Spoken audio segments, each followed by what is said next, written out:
Hola a todos, mi nombre es Luis Ángel Serna Carmona, soy egresado de Ingeniería Industrial en el Instituto Tecnológico Nacional de México, Campus Zitácuaro. En esta ocasión vengo a presentarles un video en formato podcast, un poquito, acerca de la actividad de aprendizaje número 4 o el producto final de la materia de neurobiología en la maestría en neurociencias para la educación del Centro Educativo Unipem Univeduca. Lo primero que vamos a analizar en esta ocasión va a ser el concepto de neurobiología como tal. La neurobiología es la parte de la biología que se encarga de estudiar el sistema nervioso central. Su objetivo principal es conocer los mecanismos biológicos básicos mediante los cuales el sistema nervioso regula el comportamiento. Digamos que la neurobiología como tal estudia el cómo va a actuar la persona en cada situación. Más adelante hablaremos un poquito más del comportamiento. Continuamos. Las aplicaciones de la neurobiología que vemos más a menudo vienen en aplicaciones terapéuticas. Mediante estas aplicaciones se utiliza la técnica Mindfulness, la encontré hoy en internet. Las personas pueden colocar un enfoque completo en el momento presente y sin intenciones de juzgar y con plena apertura y aceptación. Se podría decir que es como un nuevo tipo de meditación en donde tienes que ser uno contigo mismo.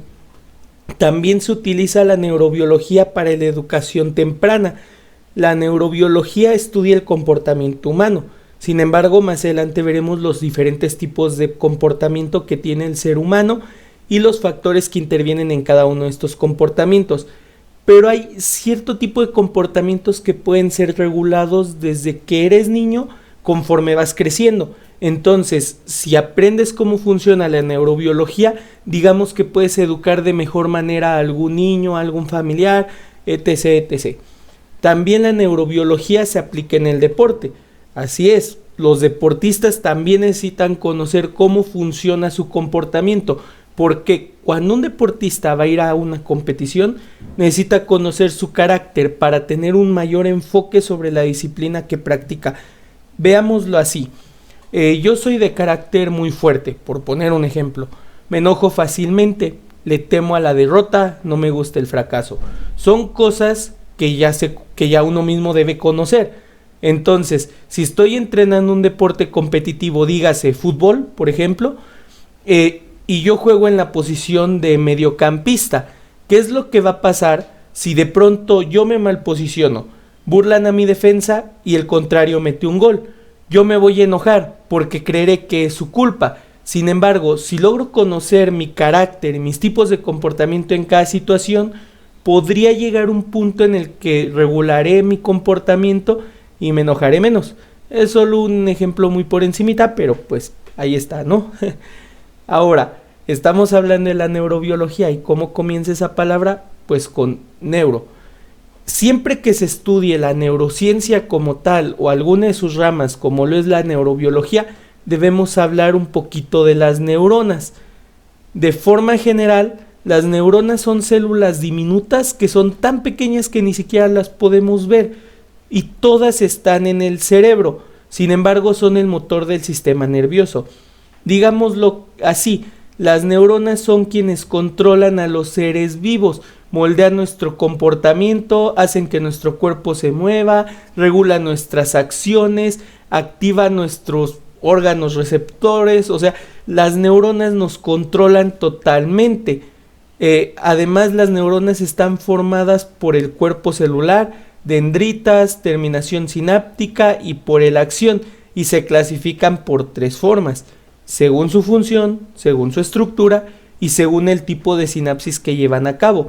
Cada una de estas clasificaciones tiene más subclasificaciones, pero para no alargar mucho este podcast, video, tarea, acá abajo en la descripción del video les voy a dejar un enlace de la actividad número 2 de la misma materia que estoy cursando, neurobiología, donde estudiamos un poquito más acerca de del tipo de neuronas y el cómo se clasifican, cómo se comportan. Bueno, el video está en la descripción. En ese video también se hace mención de la sinapsis. La sinapsis, digamos que es el extremo que une una neurona con otra célula. Esa otra célula puede ser también otra neurona. Digamos que es la punta de la colita de una de las neuronas y justo al final tiene conectores como si se tratara de un cargador de celular conectado a la corriente eléctrica. ¿Qué pasa cuando se hace esa conexión? La electricidad pasa a través de nuestro cargador hasta llegar a nuestro celular y comienza la carga. Así es como funciona la sinapsis. La sinapsis enchufa las dos células. Sin embargo, pueden estar en ese momento una célula inactiva, digámoslo de esa manera. Entonces, la sinapsis toma los neurotransmisores, otra parte muy importante, que es, digamos, la señal que la neurona le va a dar a la otra célula para que la célula comience a actuar. Entonces, ¿cómo se comunica una neurona con una célula? Mediante los neurotransmisores que deben pasar a través de la sinapsis para enviar un mensaje. En resumen, la sinapsis es la frontera entre una célula y otra, y el neurotransmisor es el servicio de paquetería. Toma la información que la neurona quiere dar y la envía hacia la otra célula cruzando por la sinapsis. Entonces, si los neurotransmisores no llegan a enviar el mensaje, pues el cuerpo simplemente no va a actuar. ¿Sale? Pero los neurotransmisores no solo envían mensajes de movimiento, no hay que confundirnos ahí. O sea, sí lo hacen, pero no solo hacen eso. También envían mensajes de pensamiento, mensajes de reflejo y un montón y montones de mensajes más de otro tipo. Digamos que es hasta mensajes de sensaciones envían. Pero aquí nos vamos a enfocar en los mensajes de comportamiento. Los neurotransmisores envían los mensajes que van a decir cómo actuar. Pero si vamos a enviar un mensaje de comportamiento, debemos saber qué es el comportamiento. Una definición que encontré en internet, al final les dejo las fuentes de referencia, nos dice que el comportamiento se trata de la forma de proceder de las personas u organismos frente a los estímulos y en relación con el entorno. O sea que es la forma de actuar de las personas dependiendo de en qué situación se encuentran. El comportamiento puede ser verbal, corporal, psicológico e intelectual y se determina por dos tipos de factores: los factores biológicos y los factores ambientales. Comenzamos por analizar un poquito los factores biológicos. Los factores biológicos son 4. El primero es la herencia. La herencia viene desde los genes.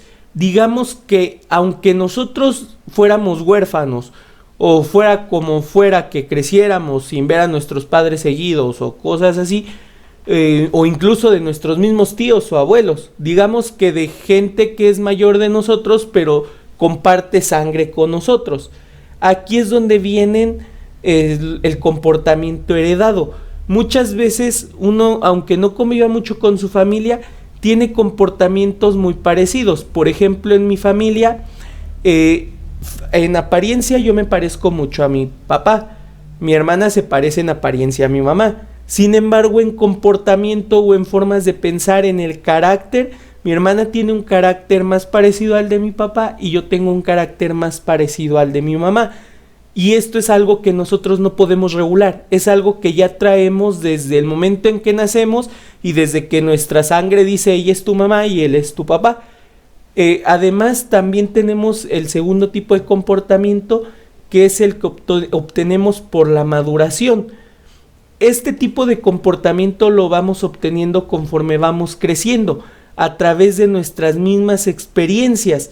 Y es muy de carácter personal. Aquí ya no se regula tanto por la herencia o por nuestros amigos. De hecho, este carácter suele desarrollarse cuando uno está solo. En esos momentos de soledad es cuando comenzamos a madurar y nuestro comportamiento se cambia con base en nuestros propios pensamientos. Posteriormente tenemos el comportamiento aprendido por el aprendizaje, el cual se obtiene a través de la experiencia y la educación. Aquí ya no es tan personal, aquí sí influye un poquito lo que tus papás o tus abuelos o tus amigos te aconsejan hacer, o incluso se involucra la educación que uno recibe, ya sea académicamente o desde la casa. Y terminamos con el tipo de comportamiento que se obtiene por el sistema nervioso. Este es un poco más difícil de estudiar. Sin embargo, para poder estudiar la conducta y el comportamiento humano, se debe conocer a fondo el sistema nervioso. Pero aquí ya les digo, son temas un poquito más complejos que alargarían muchísimo este podcast, que ya por sí va a ser un poquito más largo de el tiempo límite de mi tarea. Ahora vamos a ver los factores ambientales, los cuales son 3. El primero es el medio físico. Es el ambiente en el que uno se desarrolla. No es lo mismo nacer en México que nacer en España. E incluso dentro de México no es lo mismo nacer en Michoacán que nacer en Sinaloa, por ejemplo, o nacer en Monterrey. Cada estado o cada pueblo, incluso si nos vamos desde Morelia hasta Ciudad Hidalgo o Tuxpan o Zitácuaro o cualquier municipio, localidad de Michoacán, cada lugar va a tener comportamientos que la gente de ese lugar va a adquirir solo por haber nacido ahí. Digamos que este comportamiento se obtiene de todo lo que nos rodea. Posteriormente vámonos al medio social, que es el segundo factor ambiental. Aquí ya reducimos un poquito más. El medio físico es tu pueblo. Sin embargo, el medio social es las personas con quienes convives. Aquí se encuentra el comportamiento que adquirimos de convivir con nuestros amigos, de convivir con nuestros compañeros de clase, de convivir con nuestros compañeros de trabajo, o si somos vendedores, son los comportamientos que adquirimos de nuestros clientes o de nuestro mismo patrón. Y por último tenemos el medio cultural. Aquí este carácter lo adquirimos a partir de las creencias, la política y la educación.